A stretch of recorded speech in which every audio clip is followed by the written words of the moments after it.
Hi and welcome to Chats with the Chaplain. I'm Jess and welcome to 2022. Happy New Year to you. Now, I would normally want to say I hope you've had a fantastic break. However, I know that's not the case for everyone because yes, we are still in the midst of a pandemic that is always throwing curveballs at us and interrupting things. But I do hope that you do find some downtime, whether that was over the break or to come, and maybe just find some things that you can do for yourself, especially if you did have to isolate or anything like that over the Christmas and New Year period. But I do hope you're well, and I'm excited to be with you again for another year. And as we look forward to 2022, I know there's still things up in the air, but that doesn't have to stop us from moving forward and from doing the things that we really want to do and going after the goals that we want to go after. So that's what I wanted to have a little chat to you today about, was goal setting. Now, I know the start of the year is typically sort of when everyone goes, all right, I'm going to make all these New Year's resolutions and I'm going to stick with them, and this is going to be the year of this and that. And we make all these grand resolutions, and then a month later, what happened to them, right? So we're all being guilty of that. So I want to chat to you about how you might be able to set a few goals this year and actually stay focused on them and actually achieve them. So one thing to note that's really important about goal setting is that they need to be led by your values, not by anyone else's. Goals that are meaningful to you and that are values led are going to be so much more achievable for you because they actually hold some level of meaning in your life, and it's based around something that you value. So if you're unsure about your values, you can go back and have a look at some of the other Chats with the Chaplain videos around values, and also in the Uprise app, they do have a module around personal values. So I highly recommend checking that out, getting set on what some of your values are, and then starting to set some of your goals. The other thing about goals and achieving them is that you need to think about who you are as a person and how you work and how you operate, because someone else's goal or way of achieving a goal is not necessarily going to fit for you.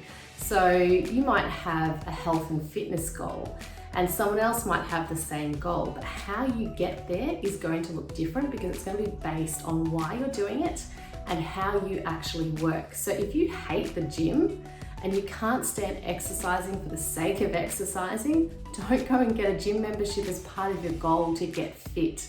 Find something that you really enjoy. So if you're an outdoorsy person, you like adventure, then why not take up something different like hiking or kayaking or do a park run, something like that. So all I'm saying there is think about who you are, think about how you work best and how you're going to achieve your goal, because it's going to look different to someone else. So our goals don't have to be the same. You might draw inspiration from someone, you might get tips, but you need to really think about how it is that you work, whether you're a morning person, night person, what you value, are you a gym person, an outdoors person, how's it going to work for you particularly. So first and foremost, get set on who you are, your values, so that the goals can be meaningful. Now, when it comes to setting your goals, we've all heard of the SMART acronym, which is generally specific, measurable, achievable, realistic, time-framed. I think I got all of that. But I came across another acronym for SMART, which I actually think is really nice and changes how you look at your goal a little bit. So we still have a very specific goal. So I'm going to get healthy this year. Well, what does that actually mean? So what does it mean for you to get healthy?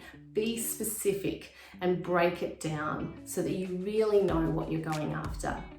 Now, the second one for M is meaningful. And I love this because it comes back to being led by your values, looking at what something means for you. Because if we don't have a meaningful goal to ourselves, we're not going to follow it. We're not going to achieve it because it doesn't mean anything to us. So dig down into why is this goal meaningful to you? Why is it important to you personally? And then you've got your why, which will help drive you through when it's getting a little bit tricky to stick to your goal. A is for adaptive. So this means that it actually is beneficial. It makes your life better. How does this goal fit into your life and bring something to it? How does it adapt to your life and make it better than it was before? So think about that and think about how it's going to make it better. And that also helps drive you towards that goal because you can see the benefits of achieving that goal. So instead of achievable in SMART, it's now adaptive. So for R, it's still realistic. So make sure that your goals are something that you can achieve, because someone else's goal, they might be able to achieve, but perhaps you have different resources, you have different time available, you have different money available, or whatever it is. Look at your own resources. What resources do you have available to help you achieve your goal? Is it realistic for you? And if it helps, break down the goal to small bite-sized pieces so that you can actually achieve it. So then the final one in SMART is still time framed. So when do you want to achieve the goal by? So you might again break it down and think, okay, well, I'm going to do part 1 of this goal in a month's time, and the bigger goal by the end of the year. So set yourself some time frame around it so that you can check in with yourself regularly and check in with how you're progressing with your goals. So the new acronym for SMART goals: specific, meaningful to you, so in other words, values-led; adaptive, how does it make your life better; realistic; and time-framed. So I hope that's helpful for you in setting goals for 2022, and I'm excited for the year ahead for you, and I really pray that it is a blessed year for you. So if you've got any questions at all, don't forget to reach out. Otherwise, I'll catch you next time.